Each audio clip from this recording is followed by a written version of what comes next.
Terima kasih. Mohon kembali. Bagi yang baru datang, bisa segera menempati kursi, atau yang di belakang mungkin bisa agak maju gitu ya, biar yang depan nggak kosong, biar kita makin hangat dan lapang. Baik, Mas Aryo siang ini bekerja sama dengan WGA, World Cancer Alliance Indonesia Chapter. Jadi karena Indonesia merupakan bagian atau member dari WGA Southeast Asia, kita sama sekali bisa bekerja sama karena diskusi ini setiap kalinya membawakan tema yang sangat up to date gitu ya, tema yang sangat kontekstual, utamanya sedang juga diperbincangkan di dunia tari kita. Siang hari ini saya akan memanggil Ibu Gali, Ibu atau Mbak Gali Pranasidi, yang akan memberikan pengantar tentang tema kita diskusi hari ini. Kami persilakan kepada Mbak Gali.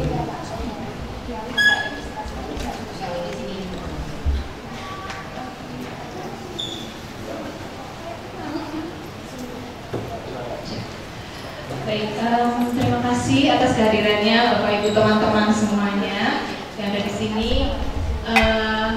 Kali ini saya sebenarnya hanya akan mengantarkan ya, maksudnya ngompor-ngompori aja bagaimana diskusi ini akan berjalan.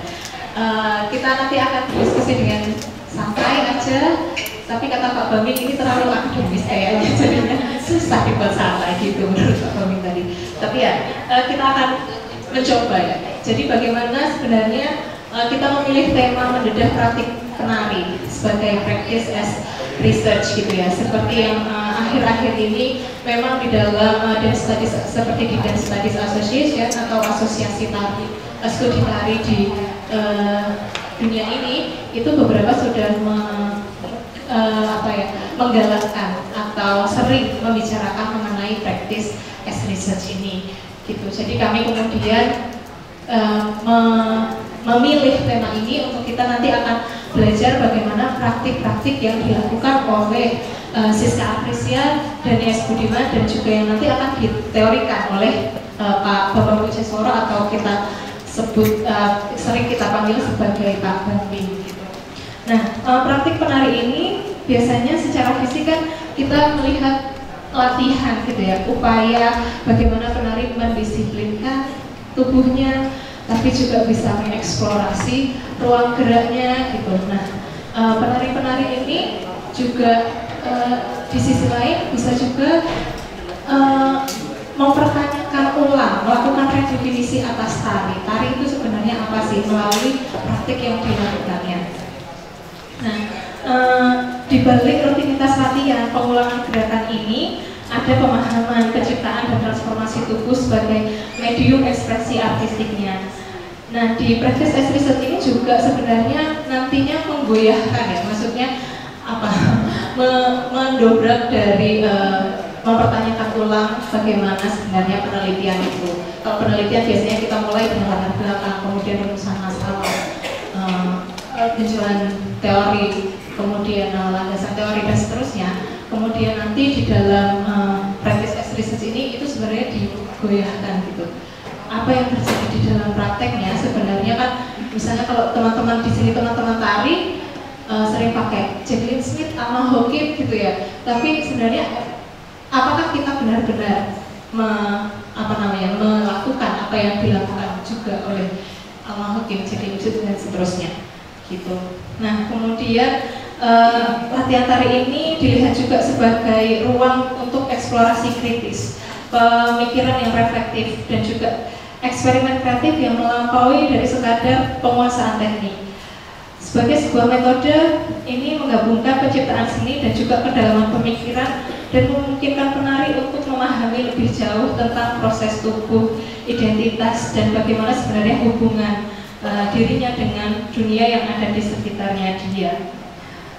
Kita juga sering ya di dalam praktek tari, kita kalau misalnya di praktik tari tradisi, kemudian kita melakukan mimesis, menirukan apa yang guru kita lakukan. Kita menirukan semirip mungkin apa yang dilakukan oleh guru kita. Nah, di dalam practice research ini juga memungkinkan kita untuk melacak sebenarnya apa yang kita lakukan. Nah, nanti akan lebih lanjut dieksplorasi oleh Pak Tommy dan juga Siska, dan ada Mas Dani nanti untuk menceritakan bagaimana praktik yang mereka lakukan di dalam tari. Apakah masih seperti laku misalnya begitu ya, yang kita kenal yang sudah dilakukan oleh pendahulu-pendahulu kita misalnya. Apakah masih seperti itu atau bergeser menjadi ke arah yang seperti apa? Atau kita masih memaknai tari sebagai tubuh yang bergerak ritmis dan harmonis, atau yang bagaimana? Sekarang pergerakannya ke arah mana melalui praktik yang dilakukan oleh teman-teman ini? Gitu mungkin pengantar dari saya. Mohon maaf atas segala salah dan kata. Selamat berdiskusi. Saya kembalikan ke Mbak Gina selaku MC. Terima kasih Gali. Kayaknya tepuk tangan dulu deh, biar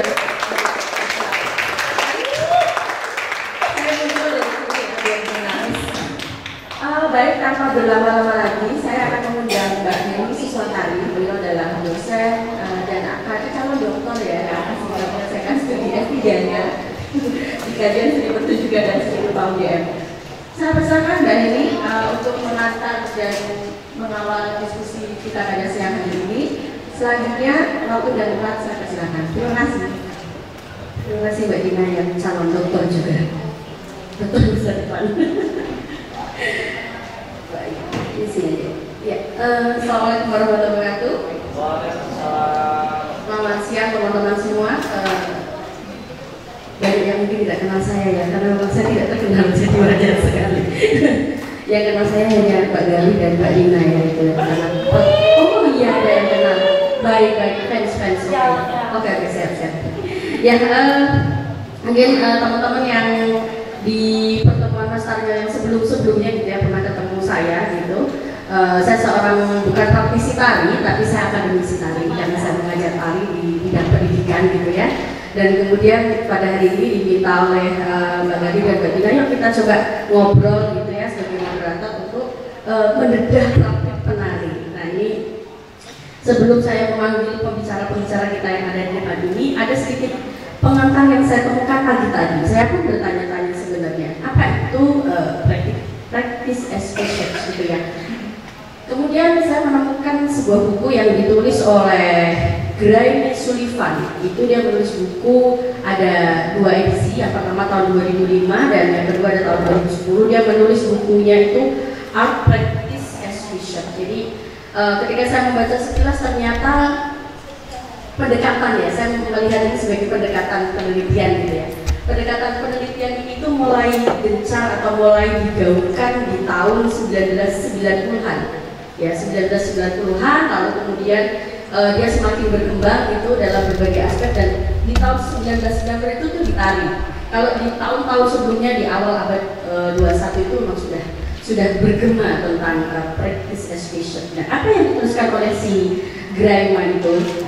Dia menuliskan seperti ini, bahwa metode utama dalam menghasilkan pengetahuan bisa dilihat melalui proses kreatif. Dan itu bisa menjadi sebuah bentuk riset yang sah dan sistematis. Ya. Lalu kemudian saya lihat lagi, oh ini artinya adalah ladang yang sangat luas untuk para seniman, kreator tari, seorang koreografer. Disinilah mereka bisa menunjukkan bahwa melalui proses kreatif dapat menemukan ilmu pengetahuan. Itu kira-kira yang saya pahami tentang practice as fashion. Dan untuk kita bisa mendedah praktik penari ini, tidak berlama-lama, mari kita panggil 3 pembicara yang luar biasa. Yang pertama ada Mas Dani S. Budiman, dipersilahkan. Ya.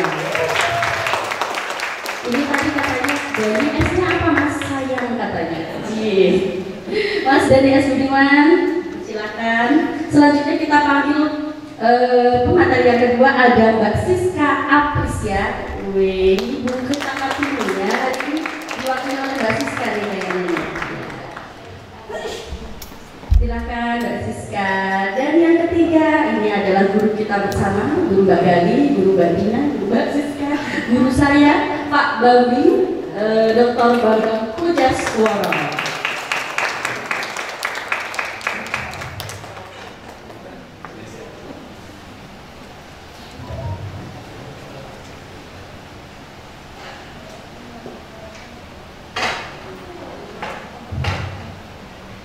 Monggo Pak Bambi, panggilan ini ya, panggilan famousnya beliau ya, Pak Bambi gitu ya. Boleh saya memanggil dengan sapaan yang hangat, Mbak Siska, Mas Dani, ya. Jadi bok undangannya, iya numpuk Cilacap bok ya, dan Pak Bambi. Ya, teman-teman semua, inilah 3 komentar kita yang akan membahas tentang mendedah praktik. Tadi saya juga berdiskusi dengan Mbak Gali, apa itu mendedah? Ya, itu serapan dari mana? Kita mendedah itu mengobrak-abrik, mendedah itu membongkar, mengulang-alik, atau kalau kita sering beli telur itu mengorak-arik gitu ya. Sebenarnya apa sih praktik as research itu sebenarnya apa, dan di dalam tadi itu seperti apa? Seringkali itu terlalu teoritis gitu ya. Nah, ini kita akan melihat praktiknya langsung dari para koreografer ini, bagaimana mereka ini menemukan ilmu pengetahuan melalui praktik berkarya masing-masing. Baik, tidak berlama-lama, ini nggak usah pingsut ya, saya tunjuk aja ya. Yang pertama ya mungkin dari yang paling junior. Oke, yang paling junior ya, paling junior dan paling junior yang dari yang ganteng gitu ya. Nanti kalau junior dari yang cantik kan nanti Mbak Siska ya. Saya bacakan sedikit CV dari Mas Dani. Mas Dani, oke sebentar.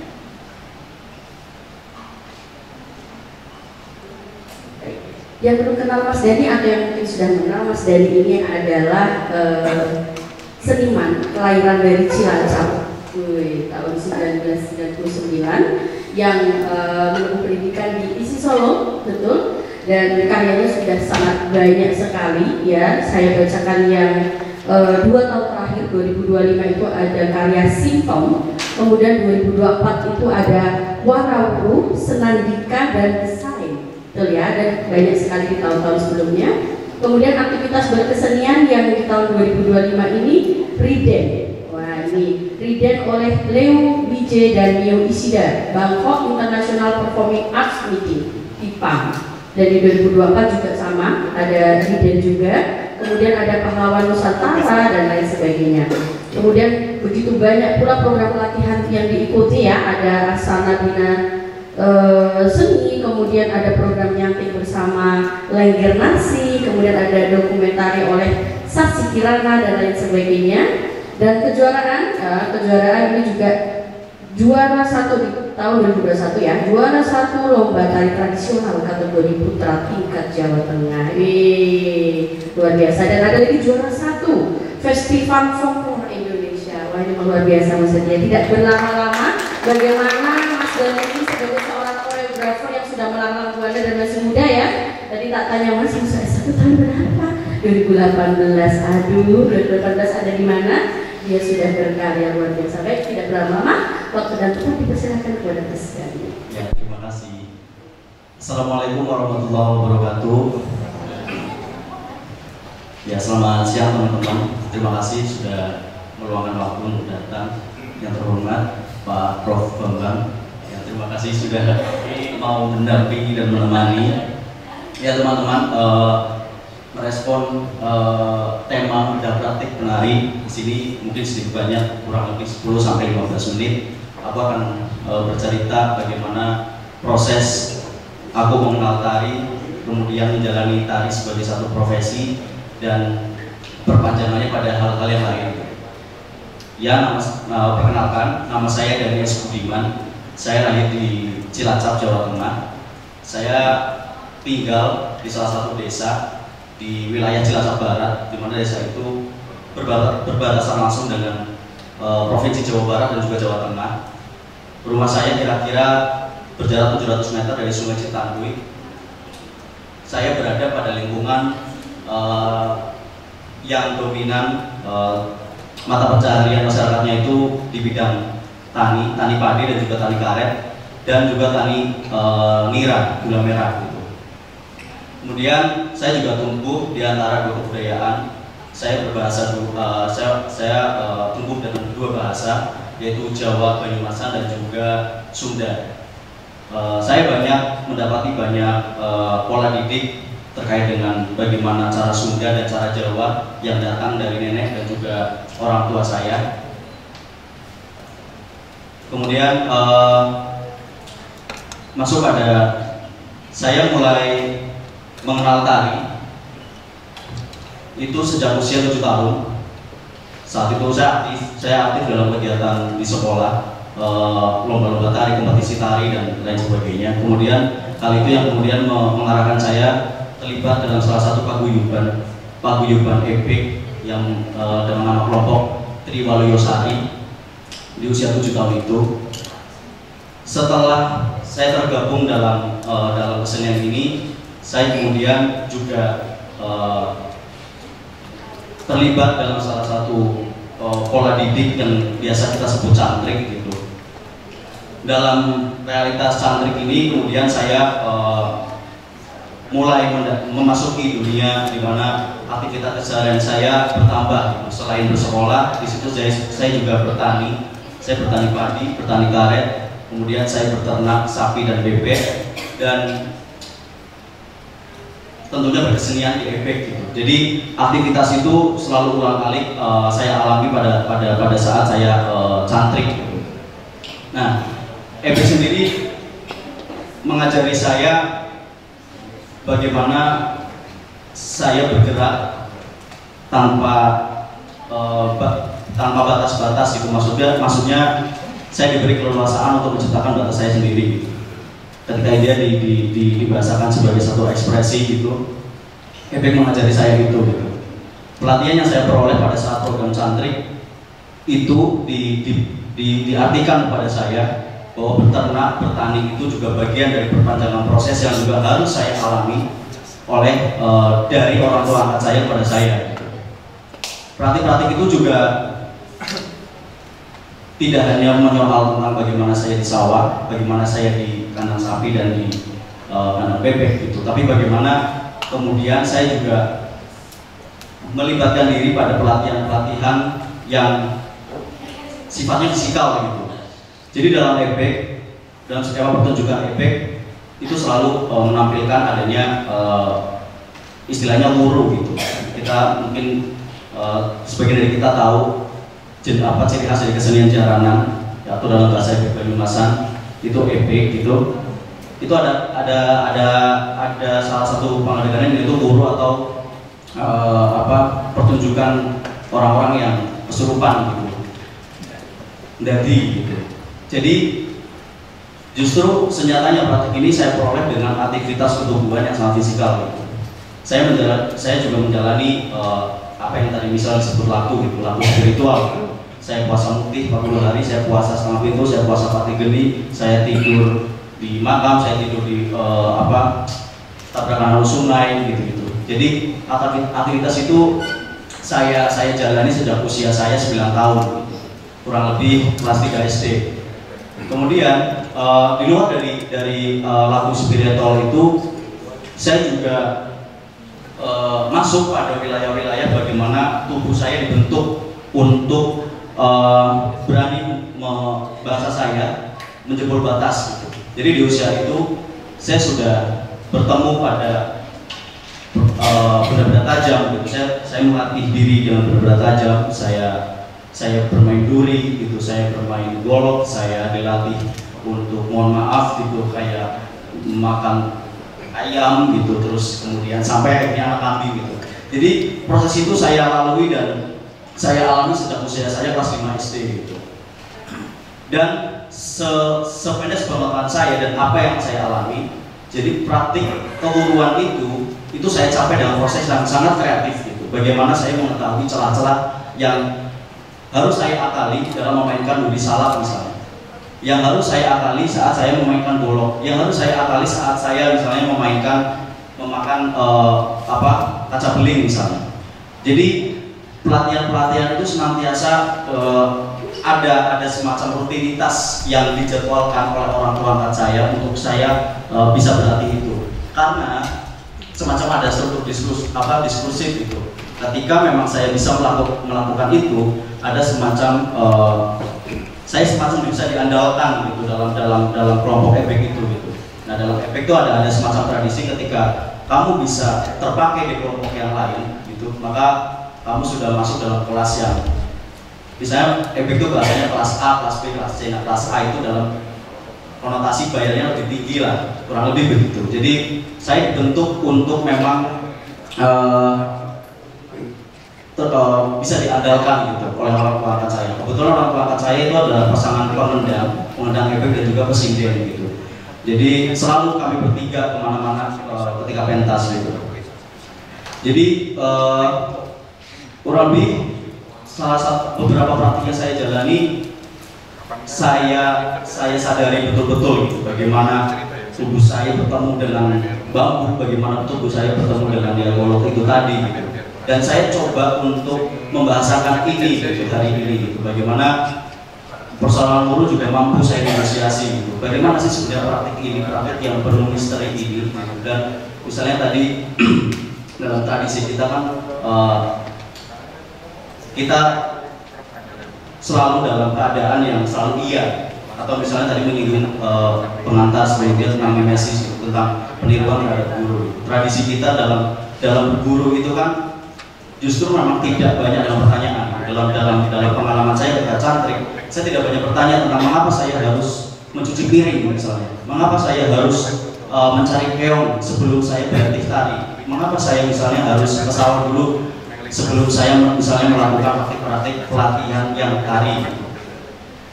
Saya tidak ada pertanyaan-pertanyaan itu gitu, pada saat itu.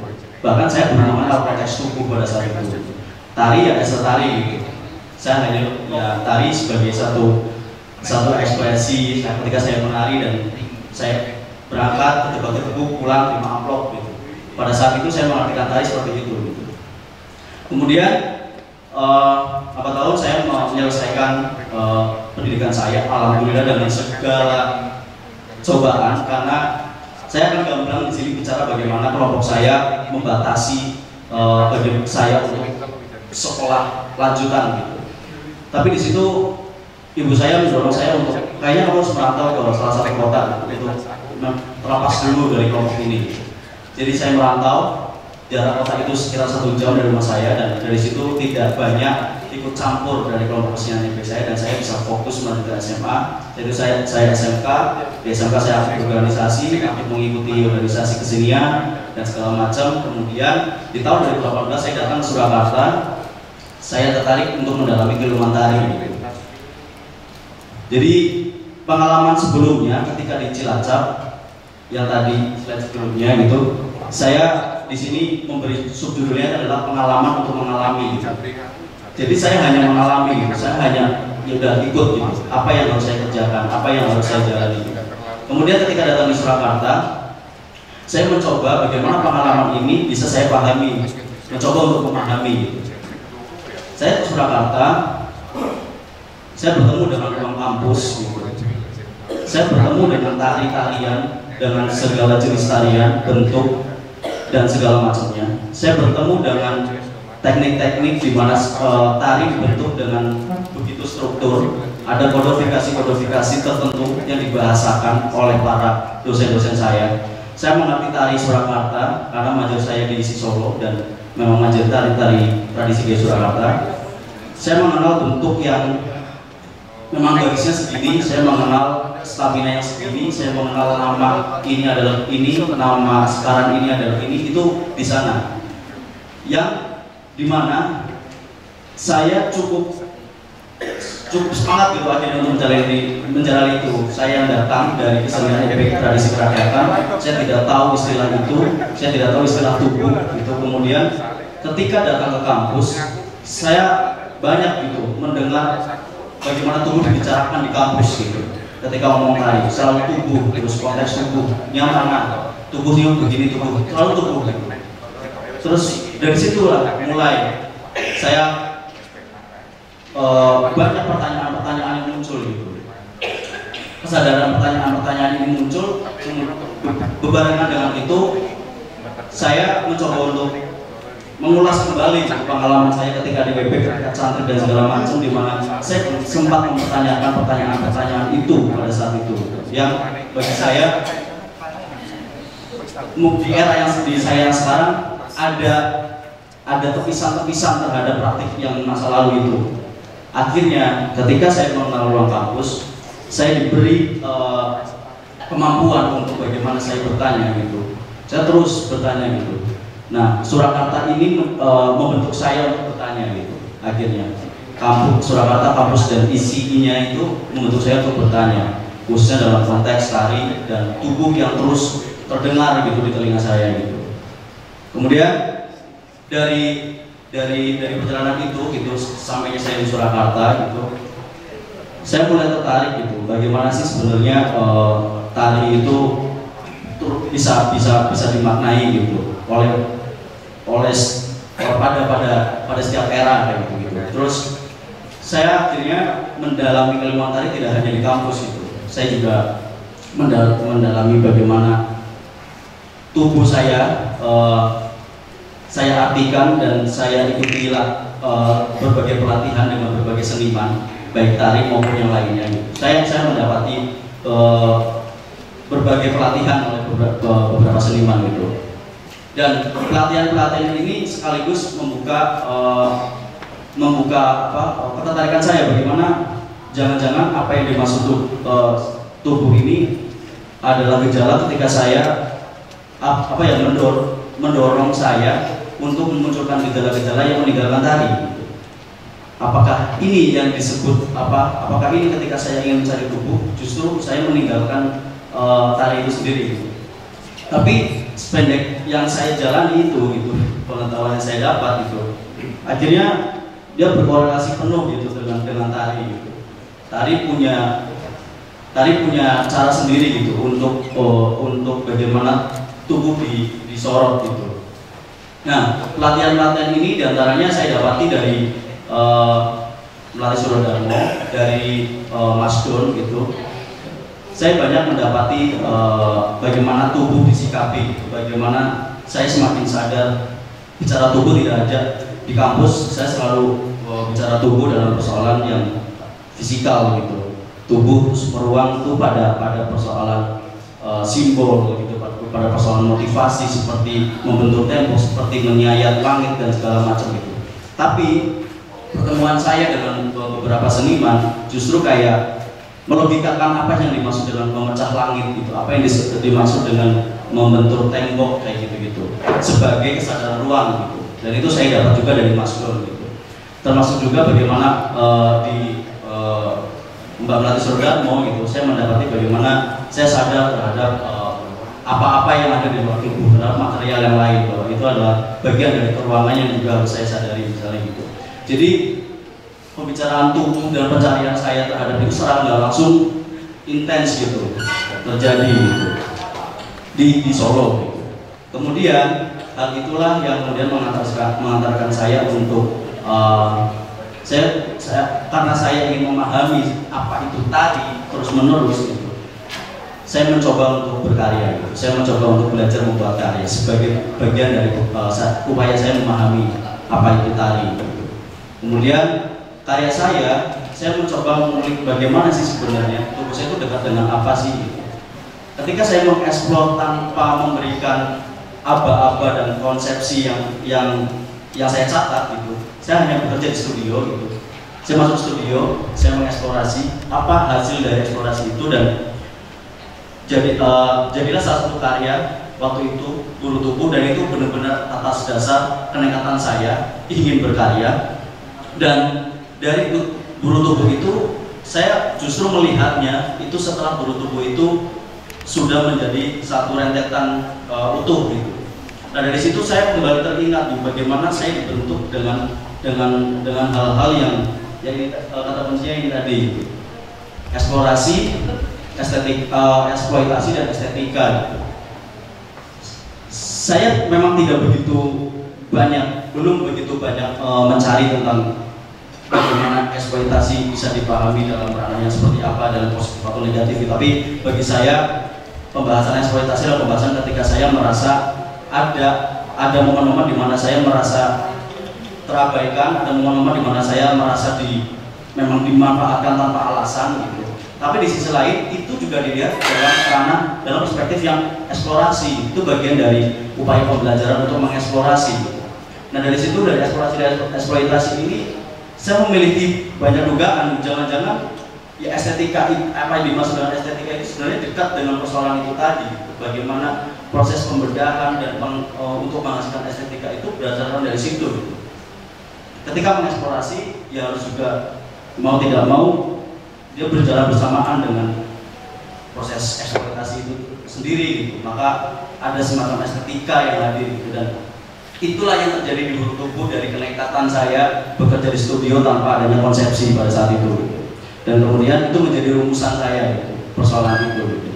Bagaimana sih, apakah persoalan eksploitasi dalam tradisi ngenger, tradisi cantrik itu adalah sesuatu yang secara cepat bisa dimaklumi, atau jangan-jangan kita bisa sedikit mengganggu gitu, persoalan cantrik dan ngenger ini. Kemudian dari situ, dari hulu tubuh, kemudian perpanjangannya pada percobaan lain, saya coba menyikapi bagaimana tubuh dan pengalaman personal itu menjadi satu kunci penting untuk saya menavigasi diri saya untuk menemukan apa sih perjalanan artistik saya gitu. Jadi pengalaman personal saya justru itu adalah perjalanan artistik yang dengan sangat sadar harus saya dengan sangat sadar harus saya kuasai gitu pengalaman personal saya gitu. Karena itu bagi saya untuk mendedah kembali proses pengalaman, selain hanya diartikan sebagai sesuatu yang dialami, tapi dia juga bisa dipahami. Nah itulah bagian dari bagaimana kemudian mengantarkan saya untuk merumuskannya menjadi sebagai perjalanan artistik gitu, dalam agenda penciptaan karya, dalam kerja penciptaan karya gitu. Kemudian mengenai tentang karya, bicara tentang karya saya banyak beririsan dengan pengalaman serta ingatan yang bersumber pada kesenian efek. Karena saya memang tumbuh di sana, ada semacam tarikan gitu untuk banyak bicara tentang ini. Ya semacam metonimi gitu dari sisi kedesaan tubuh saya gitu. Dia semacam bahasa yang lain gitu bagi saya gitu. Ketika saya untuk membahasakan kedesaan tubuh saya gitu. Terus atau bahkan masyarakat Banyumas secara lebih luas gitu. Hari ini keberadaannya semakin ketara gitu. Dia bergeliat secara masif di tengah tomisan-tomisan kehidupan modern. Efek sudah masuk dalam ranah-ranah yang di TikTok sekarang banyak ditemukan gitu. Aksi buruh massal, jamming gitu, pemuda-pemuda membuat komunitas, tapi mereka tidak menjalani praktisi sebagai penari efek. Mereka hanya minat pada aksi kesurupannya, kemudian mereka membuat komunitas, mengelolanya, dilembagakan dan segala macam dengan sangat struktural gitu. Kemudian beraktivitas lah mereka menggunakan efek, iuran, dengan aktivasi bikin merchandise, bikin boneka-boneka, efek, barongan, bikin baju dan segala macam gitu. Tapi mereka bukan pelaku dan penari efek gitu. Jadi dari situlah efek menjadi salah satu yang juga menavigasi saya dalam melihat tubuh, tradisi serta pertemuannya pada yang bersifat ini gitu. Dan ini beberapa dokumentasi dari karya-karya yang saya kerjakan. Ada buruh tubuh saya pentaskan di on stage dan di Parades pada waktu itu. Ada You Feel, ada Young Time, ada ya ini ada beberapa lah ini gitu. Ya mungkin itu yang bisa aku bagikan bareng sama teman-teman gitu. Mungkin nanti bisa ditanggapi oleh teman-teman atau juga Mbak dan Prof Bambang. Jadi kurang lebihnya saya mohon maaf. Terima kasih. Wassalamualaikum warahmatullahi wabarakatuh.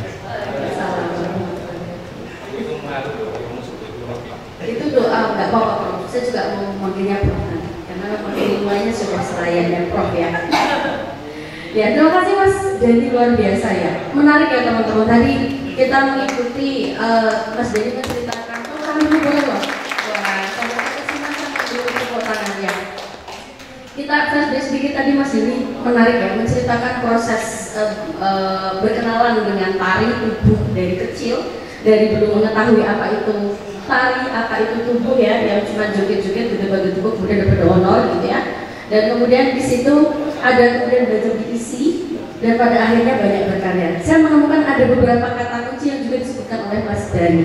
Saya melihat Mas Dhani tadi mengatakan gini, ketika kecil saya tidak pernah mempertanyakan kenapa saya harus melakukan ini, melakukan itu. Itu yang dilakukan adalah mimesis.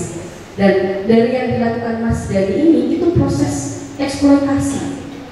Yang saya lihat, nanti kalau salah atau kurang pas bisa dikoreksi ya. Saya melihat itu proses eksploitasi tubuh karena dia tidak tahu kenapa harus seperti itu.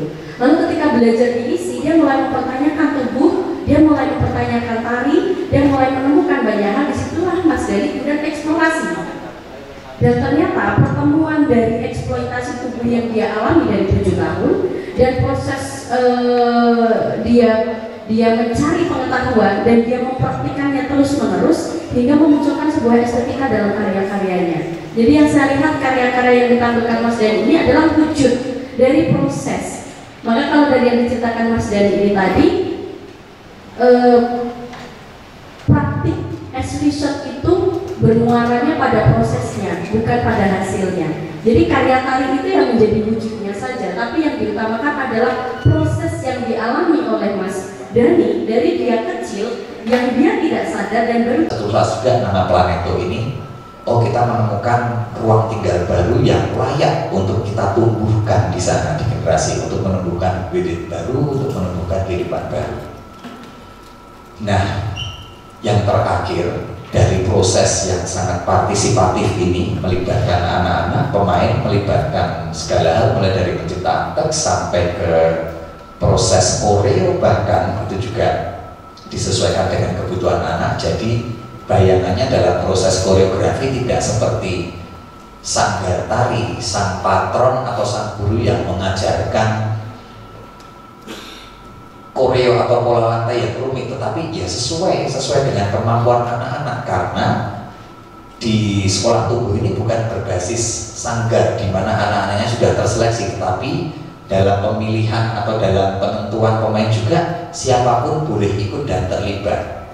Dan yang harus diingat dalam keterlibatan yang sangat inklusif itu bukan hanya inklusif, kita juga melibatkan banyak sekali siswa yang memang berkebutuhan khusus dalam proses ini. Jadi siapapun terlibat, inklusifnya bukan tentang disabilitas atau bukan, tetapi inklusif bahwa anak yang berminat dan berbakat seni dan juga belum mempunyai minat seni atau belum mempunyai bakat seni boleh bergabung. Nah, itu sebenarnya salah satu beban di penyutradaraan. Kalau menyutradarai anak jebolan sanggar kan penak, wah ki cacah wis terseleksi, iso nyanyi, iso nari. Nah, di sini salah satu tantangannya kabeh melu iki, kabeh melu piye. Nah, itu yang bikin ngeluh di situ. Tapi kemudian menikmati prosesnya, loh ini yang jangan-jangan kan tadi katanya kita memantik, jangan-jangan dari proses ini nantinya di kehidupan mereka di depannya ada yang terpantik untuk ikut terjun di dalam dunia kreatif juga. Kita tidak pernah tahu, mungkin saja tidak berminat awalnya, tapi kemudian setelah mengalami atau berpartisipasi dalam proses ini, kedepannya siapa tahu anak-anak akan menjadi the next Landung Simatupang 30 atau 40 tahun lagi, kita tidak pernah tahu. Jadi ruang ini, Planeto ini kita jadikan tidak sekadar presentasi pentas, tetapi bagaimana semuanya mengalami, karena tim produksinya pun juga bukan berasal dari latar belakang profesi teater atau seni pertunjukan yang memang sudah mempunyai pengalaman. Tapi ayo siapapun kita bergabung sama-sama mengalami. Nah, nanti tanggal 20 Juni yang akan dipentaskan di Lini Masa itu, presentasi pentas Planeto ini adalah merupakan bagian dari prosesnya. Dan saya pikir itu bukan final ya, bukan terus kita latihan ciptain lirik, ciptain lagu, besok dipentaskan, tidak. Dari proses untuk memantik problematika kehidupan dalam wacana kesenian generasi alfa di sekolah tubuh. Lo pilih makan ternomian atau sudah nul.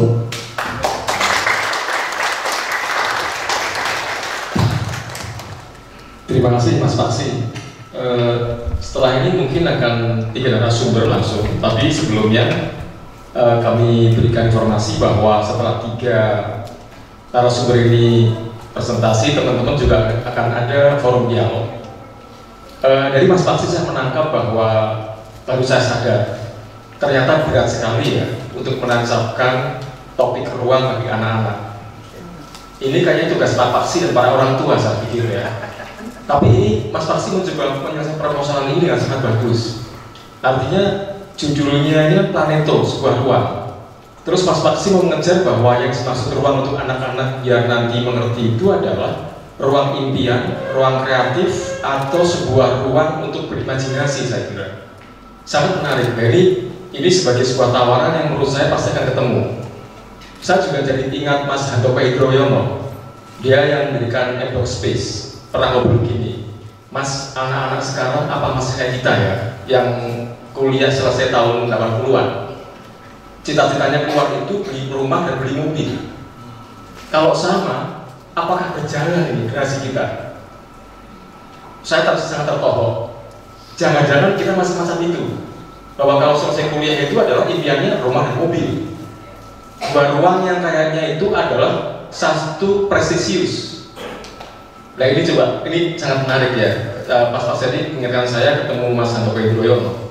Saya kira itu teman-teman. Jadi bagaimana Mas Paksi dan para orang tua ini dalam teater tumbuh 2 ya, itu menginterpretasi ruang dan anak-anak tidak terbebani, tapi memahami bahwa satu saat dia akan berhadapan dengan ruang-ruang baru dalam hidupnya. Wah ini akan menjadi seorang mungkin ya kalau nggak ustadz pastor gitu ya, di dunia kesenian tapi gitu ya Gus gitu ya, Gus Paksi. Besok setelah selesai tumbuh Planeto itu selesai, kita langsung panggil Mas Paksi, Gus Paksi gitu ya. Oke. Mari kita kasih applause lagi dan selanjutnya kami mohon Mas Landung untuk memberikan tawaran konsep yang nanti akan muncul di Parade Lini Masa. Silakan Mas Landung. Ya, terima kasih Mas Gus. Selamat siang saudara-saudara semua. Saya dongeng aja. Saya pernah beli tanah. Beli tanah karena didorong orang. Itu ada tanah di sana murah, gini. Sebetulnya saya tidak sangat ingin membeli, tapi ada 2 teman saya yang lain, teman kerja yang membeli, saya ikut membeli. Ya begitu saja. Tanah sudah saya beli, masih di daerah di pedesaan sana, pedesaan tapi tandus. Kemudian saya lupakan, saya sudah bertempat tinggal, menetap di tempat lain, dan tanah itu berjarak agak jauh dari tempat tinggal saya, domisili saya. Terus ceritanya waktu itu saya duda. Lalu saya menikah dengan ibu mbaknya itu yang baju ungu itu. Suatu hari di rumah kami, dia bersih-bersih rumah, kamar saya itu, dan menemukan secari kertas bukti bayar pajak tanah. Terus dia tanya, "Loh Pak, apa ini Pak?" "Oh ini tanah." "Wih Bapak, ngendi?" "Mbok ini dia aku lali, saya lupa." Terus, "Mbok diurus Pak?" "Wis, apa itu namanya? Apa Mas jenenge surat hamil?" "Belum ada." "Coba ada keterangan saya itu tanah atas nama saya dan saya membayar pajak. Pajaknya murah sekali." Gitu. "Yus kono urusan nek iso dadi hamil PN begitu kan." "Oh, lama Gusti Allah mendadak dibagi-bagi 3 kapling." Saya bilang gitu. Semua tanah kan bumi ini sama, Tuhan punya gitu. Dan 3 urus, dan kebetulan cepat sekali. Itu sudah berapa tahun itu Pak? Setelah saya tinggal, biarkan itu puluhan tahun ya. Tapi penduduk desa itu dan juga pengurus dusunnya itu sangat baik gitu, baik budi itu. Diakui, oh ya itu memang punya Pak Landung, dan diurus dengan cepat. Surat tanah itu keluar. Itu ruang tinggal kita itu kan sebenarnya bumi ini yang memang sekarang kita sudah terlanjur di dunia, di bumi ini ada negara-negara macam-macam gitu. Batas wilayahnya jelas. Kalau melanggar perbatasan bisa terjadi konflik antar negara, antar bangsa. Sekarang di kota juga begitu, di desa juga begitu, ada satu wilayah lalu dibagi-bagi menjadi lebih kecil sampai RW, RT, sampai ke itu tadi satuan-satuan tanah milik itu. Saya bukan arkeolog, tapi saya merenung dulu gimana ya manusia purba dulu ya, tentang ruang hidupnya itu. Atau mungkin seperti kira-kira kita sekarang itu menandai atau kucing menandai batas wilayah dengan air seninya gitu, lalu tetap juga mengapling-apling wilayah itu. Nah, kita disodori, kita menerima ini gagasan pertunjukan berbasis problematika ruang tinggal kita. Kami menafsirkan ruang tinggal itu, ruang itu fisiknya, bukan ruang pekerjaan, ruang apa, ruang gaji, ruang kepakatan, ruang dalam arti fisik. Tadi Mas Paksi cerita menarik sekali tentang perbedaan tafsir terhadap sesuatu dari generasi ke generasi yang bisa berbeda-beda. Kami ketika mendalami tema ini bertemu dengan sebuah naskah. Seni pertunjukan kan bisa drama, yang kami gulati selama ini di PSNB, drama old school ya, main drama, main sandiwara, ada cerita dimainkan, dan sebagian penting dari sarana penyampainya adalah bahasa kata. Kalau nanti Mas Hanif bahasanya kan tubuh ya Mas, bahasa tubuh, gerak, tarik.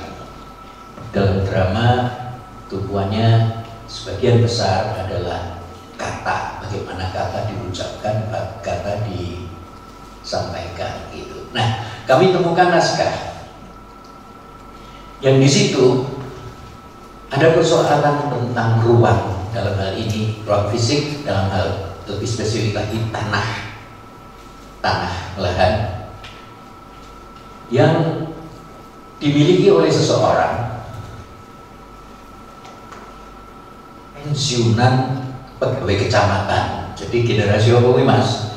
Pegawai kecamatan saya ini, jadi generasi saya lah, saya masih sudah hampir termasuk hewan purba.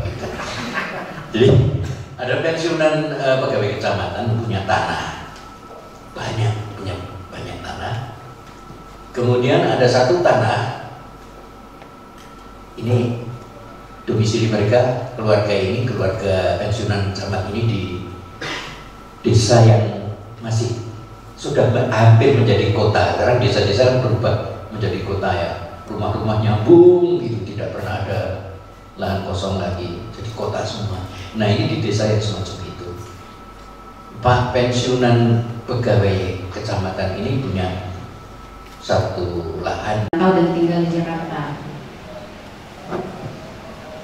Nah di slide selanjutnya, mengapa saya bikin mengalami pengalaman tubuh itu dari 2016 sampai 2025, karena itu adalah ruang perantauan saya hingga sekarang.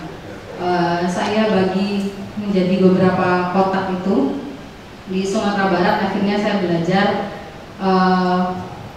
ada silat namanya Uluambe yang akhirnya itu yang menemani saya dari awal mulai meriset kembali apa yang ada di kampung halaman hingga sekarang. Itu menemani saya secara spiritual ya, secara filosofis gitu. Nah, kenapa saya jelaskan sedikit tentang Uluambe? Uluambe adalah silat batin yang dilakukan oleh laki-laki, tidak boleh untuk perempuan, dan silatnya tidak bersentuhan fisik.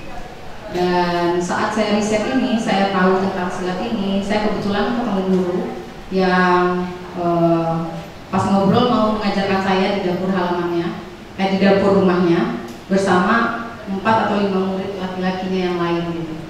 Terus di situ tubuh saya awal-awal kan merasa penari gitu, penari lah, aman lah kalau bersilat-silat kan udah selesai juga teori-teori, udah belajar segala macam praktek silat gitu. Ternyata nyampe di sana kuda-kuda saya belum terlalu tangguh seperti para pesilat lainnya gitu. Tapi untungnya para teman-teman pesilat ini sangat suportif menemani saya latihan, dan karena saya tinggal di rumah guru itu selama 7 hari, mengikuti semua rentetan aktivitasnya. Apakah itu bisa disebut nyantrik, karena aku nggak tahu itu istilah nyantrik, baru tahu di Jawa. Ya saya akhirnya tinggal 7 hari bersama guru. Tapi di momen saya mau merantau, guru saya bilang, silat ini saya ajarkan kepada kamu bukan untuk kamu bisa bertengkar dengan orang, tapi untuk kamu tahu dengan siapa kamu berhadapan, kamu tahu bagaimana harus bersikap sebelum bertemu orang. Dan ini semoga bisa kamu pegang saat kamu di luar. Dan aku mendengar itu ya sekedar, oh ya terima kasih guru gitu. Terus aku merantau ke Jakarta gitu. Nyampe di Jakarta, tubuhku adalah tubuh orang daerah, orang Melayu, tentu saja mengalami banyak hal gitu, shock culture, mengalami banyak hal yang terjadi. Tapi saya intinya sibuk untuk mencari uang saja di Jakarta, tidak ada ruang untuk mau berproses gitu. Belajar tari itu lebih kayak bagaimana aku bisa hidup besok, bagaimana saya bisa makan besok gitu. Nah, pemikirannya ke sana, walaupun ada beberapa kali aktivitas dan pekerjaan tentang tari-tari yang bisa saya kerjakan, tapi nggak ada ruang untuk bikin karya pada saat itu. Dan ditambah karena saya merantau tanpa memberitahu orang tua selama saya di Jakarta selalu menelpon untuk suruh saya pulang. Jadi itu juga gangguan di luar perantauan saya. Lah di antara Jakarta saya menyebutkan ada Prancis. Kebetulan dari 2018 saya bertemu satu orang koreografer dari Prancis yang waktu itu dia berkolaborasi sama Sasi Kirana, dan akhirnya ketemu 5 penari yang salah satunya saya ikut berkarya bersama dengan beliau. Lalu 2019 sampai 2025 awal kemarin kami selalu bersama untuk pentas di Prancis. Tapi bukan tentang Prancis, bukan hanya tentang Prancisnya yang mau saya jelaskan, bahwa tubuh Minang saya bertemu dengan tubuh hip hop itu ternyata juga hal yang kayak wah bisa ya begini gitu. Oh ternyata tenaga saya bisa kesini nih. Terus ada hal yang saya sadari ketika presentasi di depan koreografer itu, dia mengatakan, kenapa mata kamu selalu ke bawah Siska? Kenapa kamu tidak berani menatap penonton gitu? Saat itu saya baru sadar bahwa oh ternyata ada masalah nih gitu. Terus ternyata dia jago untuk memancing dan membongkar kenapa saya gitu. Akhirnya saya menyadari oh ternyata ini karena trauma yang saya alami dulu gitu. Dan ditambah si Uluambe, silat Uluambe tidak membawa saya untuk bisa menatap orang di depan, karena Uluambe selalu melihat lewat ekor mata. Jadi dia nggak pernah menantang orang seperti silat-silat yang lainnya. Dia selalu membaca orang lewat ekor mata gitu. Dari sana akhirnya saya berlatih untuk memahami bagaimana sih caranya untuk saya bisa melihat penonton, bagaimana sih caranya saya bisa si Uluambe ini menerapi saya ke secara tubuh gitu. Lalu dalam proses di Prancis ini 2018 ketemu, 2019 saya merantau ke Jogja. Saya merantau ke Jogja, lagi-lagi shock culture. Saya melihat wah berbeda dari Jakarta nih. Semua pelan, slow banget gitu, terus nggak perlu ada tekanan yang lain gitu. Saya ke pasar bisa 20.000 jajan untuk 1 minggu, kalau di Jakarta 20.000 sehari saya udah stres gitu. Terus saya mulai nyaman di Jogja gitu, dan itu belum 2018 saya sudah sering transit di Jogja sebenarnya. Akhirnya memutuskan tinggal di Jogja, nikah, bawa suami saya merantau ke sini. Kenapa ini saya sebutkan? Karena mengalami pengalaman tubuh dari 4 daerah ini, 4 kota tentang 1 negara itu membuat saya bertumbuh ya. Maksudnya si ulu ambek secara spiritual menemani proses saya berterima dengan luka atau trauma itu gitu. Pas pandemi datang, saya merantau di Yogyakarta, saya 2019 tinggal di Jogja, terus pertama kali ke Prancis, pulang dari Prancis pandemi datang 2020 awal, itu proses trauma saya muncul ke tubuh gitu. Dari saat itulah sampai sekarang saya belajar memahami tubuh saya. Ternyata selama ini saya nggak sadar bahwa tubuh saya memberikan alarm, tubuh saya memberikan tanda-tanda yang sebenarnya perlu diselamatkan, tapi saya tidak sadar karena mungkin orang yang merantau pasti selalu denial dengan keadaan tuh. Oh enggak, besok kita nggak apa-apa, oh besok kita aman gitu. Akhirnya pas tubuh nggak ngapa-ngapain pas pandemi itu muncul gitu, dia memberikan sinyal-sinyal itu. Dan akhirnya dari proses dari pandemi itu mulai pelan-pelan saya mulai membuat karya yang bermula dari semua bicara tentang perjalanan. Nah, di tengah-tengah ada Jerman. Kenapa saya bikin itu baru saja juga residensi pertama saya kemarin di Jerman. Itu juga pengalaman yang menarik karena membawa saya berefleksi kembali tentang apa sih sebenarnya menari ini untuk apa sih gitu, ngapain gitu, terus ini tuh tujuannya apa gitu. Padahal dulu sering juga ditanyain waktu saya tinggal di Jakarta itu, saya tinggal di rumah seorang fotografer namanya Hartati. Umi Tati selalu bilang ke aku, bikin karya itu harus tahu tujuannya, kamu harus tahu mau ngapain. Tapi mungkin waktu itu karena baru ngobrol dan masih anak muda yang masih pengen lihat ini jadi itu mungkin belum saya pikirkan gitu. Tapi ternyata pas saat saya residensi itu, momen saya di kereta bawah tanah itu jadi banyak momen untuk bertanya lagi tentang kenapa sih saya menari, untuk apa sih gitu, terus untuk siapa, terus apa yang menggerakkan saya gitu. Nah, maka ada ruang sunyi, ruang proses-proses sunyi tentang diri saya gitu. Berbeda dengan Dani juga lagi aku ceritakan, karena Dani kuliah di ISI Solo, punya teman, punya guru yang banyak gitu. Saya semenjak di Jogja sendiri benar-benar nggak kuliah, nggak kerja, datang aja nih ujuk-ujuk, hai aku Siska dari Pariaman mau jadi koreografer di Jogja. Lah kan orang nggak tahu siapa-siapa, biasanya orang kan kuliah dulu baru kenal siapa. Itu saya nggak kuliah, nggak kerja, terus ujuk-ujuk nyampe Jogja gitu. Tapi ternyata itu juga membuat peluang pertemuan dengan yang lain gitu ya. Nah, tentang kesadaran baru, saya jadi mempertanyakan ulang Minang dulu dan kini gitu. Menemukan banyak bahasa baru yang selama ini belum pernah saya dengar. Dulu berkarya sering pakai penari, akhirnya belajar untuk tampil sendiri karena keadaan. Dulu berkarya fokus pada bentuk, sekarang sadar ada yang lebih penting dari itu.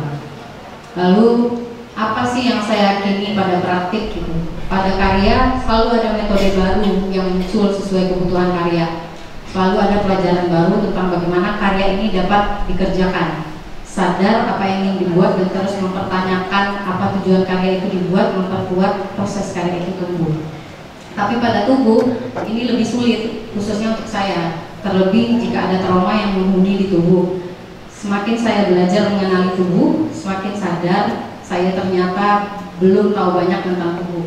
Menariknya, setiap proses membuat karya, tubuh disuruh hadir setiap saat untuk bersiap. Padahal setiap hari dia tidak pernah pergi, tapi kita yang melupakan kehadirannya.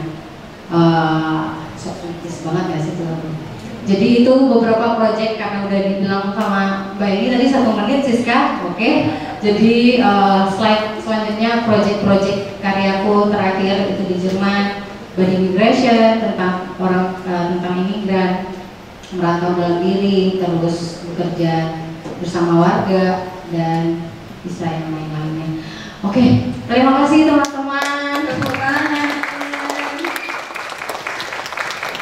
Lalu lainnya, ini 2 background yang berbeda. Menarik Mbak Siska.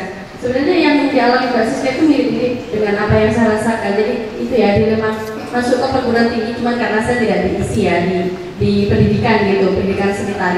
Ada anak SMKI sama anak lulusan SMA. Itu rasanya kita kayak insecure gitu ya, insecure. Tapi ternyata dari cerita Mbak Siska, dia karena keinsecureannya itu, karena keterbatasannya, karena kan teman-teman dari SMK itu sudah terbentuk ya, atau misalnya kayak Mas Dani tadi ya, yang sudah dari kecil itu sudah terbentuk, sehingga ketika dia masuk ke perguruan tinggi dia tinggal memperdalam tapi sudah selesai pada perkara tubuhnya. Sementara Mbak Siska dia baru belajar tentang tubuhnya pertama kali ketika masuk perguruan tinggi, dan itu memunculkan pertanyaan-pertanyaan yang lebih mendasar dari sekedar teknik.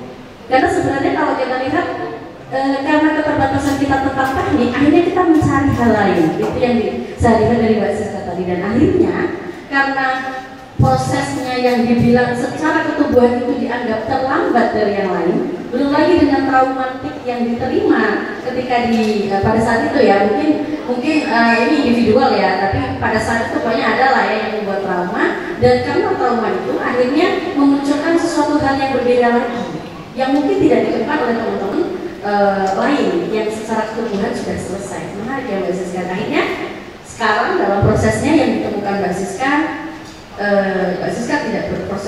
tidak berfokus pada hasil, tapi makna ketika proses, dan setiap karyanya selalu berbeda ya.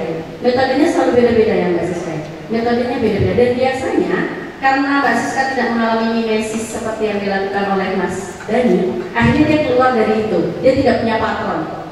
Dia nggak harus, bukan nggak punya ya, dia nggak harus mengikuti itu karena dia tidak dipaksa, tidak dieksploitasi seperti Mas Dani, ya kan? Dan itu kan menarik sekali ya, dari 2 pengalaman yang berbeda, pengalaman pengetahuan baru yang ditemukan pun berbeda. Luar biasa sekali, tepuk tangan untuk Mas Siska.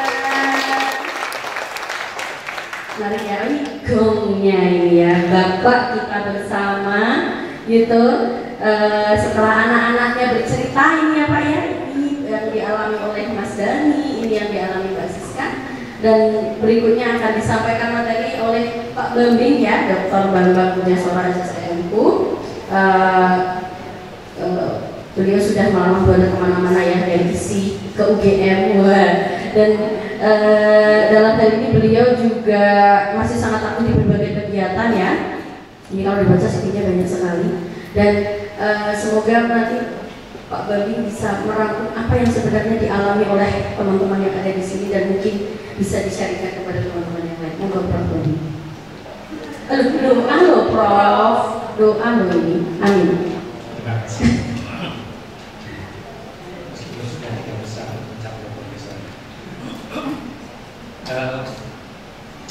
Teman-teman semua, menarik apa yang disampaikan oleh Mbak Siska dan Mas Dani, menyadarkan kita bahwa ternyata tubuh itu tidak netral. Tubuh itu merupakan sebuah entitas yang mungkin terus-menerus selalu dikonstruksi oleh berbagai macam pasangan, dan menjadikan tubuh itu menjadi ruang yang begitu dinamis, kadang juga menjadi ruang negosiasi. Tapi pada saatnya juga menjadi ruang spiritual, dan artinya bahwa bagaimana pengalaman ketubuhan itu menjadi modal yang barangkali menjadi penting ketika kita berbicara tentang practice research. Nah, kira-kira kalau kita bicara itu tata letaknya di mana? Nah,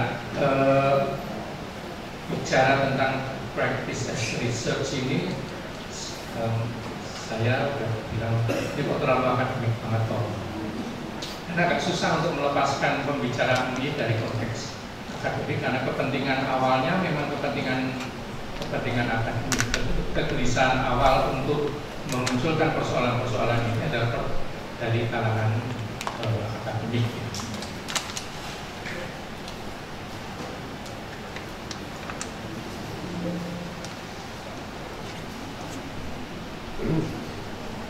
Ya, turun aja ya.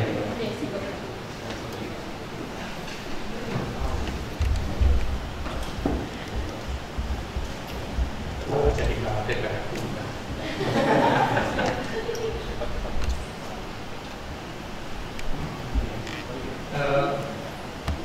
Pertanyaan awal sebenarnya selalu diajukan, mengapa riset artistik atau penelitian seni. Ini terjemahannya mantan rektor isi Surakarta Pak Guntur itu, artistic research itu diterjemahkan menjadi penelitian seni.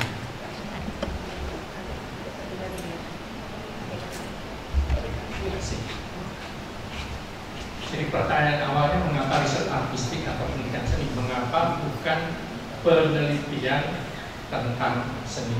Selama ini kita selalu terlibat tentang penelitian tentang seni, di mana seni itu dipakai atau dijadikan sebagai objek material untuk diteliti dari perspektif ilmu sosial atau ilmu humaniora yang lain.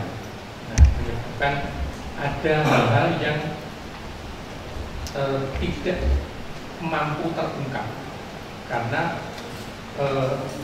ada hal-hal yang hanya dimiliki pengetahuan itu oleh si seniman itu sendiri. Apa yang dirasakan oleh penari? Bagaimana penari mengembangkan Wiroso?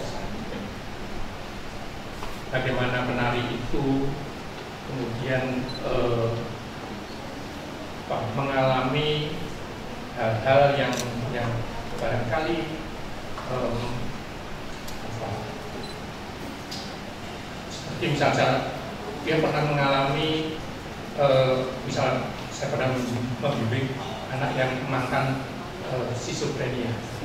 Bagaimana dia mengalami halusinasi, bagaimana kemudian dia tidak bisa membedakan antara kenyataan dan ilusi. Dia tidak bisa, bagaimana dia teralienasi dari lingkungannya, bagaimana dia dibully. Itu hal yang hanya dia yang bisa merasakan, tapi tidak bisa itu diungkapkan. Kalau kemudian dia mengekspresikan itu di dalam karyanya, maka itu tidak bisa tercatat, tidak bisa rasa itu dijelaskan. Meskipun mungkin secara penontonnya bisa menangkap, tetapi barangkali itu tidak bisa dijelaskan oleh orang lain. Nah, ada banyak hal yang bagaimana orang kalau di dalam tari yang regu itu seperti apa sih? Wibowo itu seperti apa sih? Ganggeng Kanyut, ya, Iromo Ganggeng Kanyut bisa orang bisa 1, 2, lain kan? Artinya out beat itu bisa. Perjakinasi adalah on the beat, tetapi bagaimana orang merasakan itu dan kemudian memiliki siasat untuk mengolah irama yang out of beat atau yang on the beat itu seperti apa, itu agak susah. Maka perlu dilakukan penelitian seni, penelitian seni.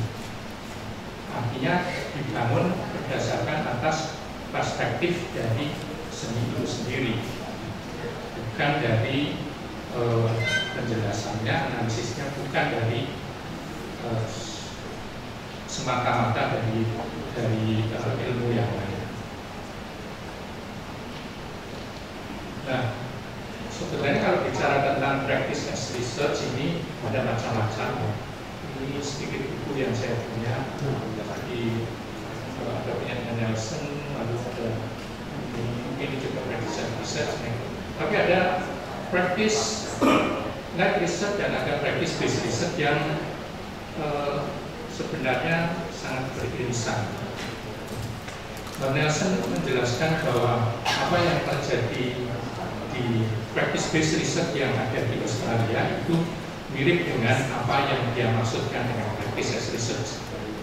Di Hong Kong Academy of Performing Arts itu kita akan mencoba untuk meramu ketiganya untuk digunakan sebagai basis di dalam pengembangan riset sendiri. Nah, tetapi ada juga yang kemudian mungkin membedakannya secara lebih jelas. Tulisan dari Prof. Guntur itu kayaknya membedakan bagaimana asumsi ontologisnya, asumsi epistemologisnya itu secara jelas antara apa yang dimaksud dengan practice as research, practice based research, dan practice lab research. Nah, jadi dalam tulisan ini, di dalam pembicaraan ini, saya hanya akan fokus saja pada practice as research itu saja, hanya dalam perspektifnya atau dalam gagasan teoretiknya dari Robin Nelson. Mudah-mudahan pembacaan saya tidak salah. Saya malu nanti salah nama Mas Ayam itu mungkin sudah baca lebih jelas ya. Mudah-mudahan nanti saya membaca pembacaan saya tidak meleset. Nah, asumsi dasar yang dibangun untuk riset akustik ini pada dasarnya adalah seniman atau praktisi seni itu adalah peneliti yang melakukan penyelidikan terhadap proses dan kerja kreatif yang dialaminya sendiri dalam rangka menghasilkan karya seni. Jadi dalam konteks practice as research itu produknya sebenarnya terutama itu adalah karya seni, tetapi balik itu sebetulnya harus ada pengetahuan baru yang diproduksi melalui karya seni itu. Dua, bahwa proses kerja kreatif adalah suatu proses penelitian, karena biasanya tidak banyak diakui, terutama ketika menggunakan penelitian akademik yang umum. Kalau kita mengajukan usulan-usulan baru, itu seringkali usulan penelitian ditolak kalau itu hanya produknya itu adalah berupa karya seni. Nah, jadi proses kerja kreatif itu memang adalah proses kreatif, dan karya seni adalah hasil penelitian. Keduanya itu merupakan proses dan hasil. Sullivan itu juga menyatakan bahwa the creative and cultural inquiry undertaken by artists is form of research. Jadi itu memang pada dasarnya penelitian atau penyelidikan secara kultural dan kreatif yang dilakukan oleh artis itu memang pada dasarnya adalah research. Maka research artistik ini menurut Prof. Guntur itu adalah dia sebutkan sebagai paradigma. Sebagai paradigma dalam penelitian seni yang menggunakan perspektif atau sudut pandang atau pendekatan seni. Paradigma itu artinya ya sebenarnya ya perspektif, ya bisa disiplin juga, bisa juga berarti sebagai sudut pandang atau pendekatan.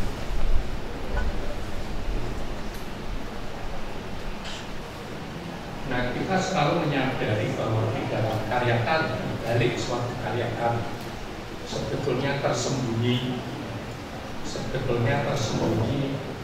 ada, dan tidak hanya sekedar keterampilan, ada pengetahuan di dalamnya, ada pengalaman,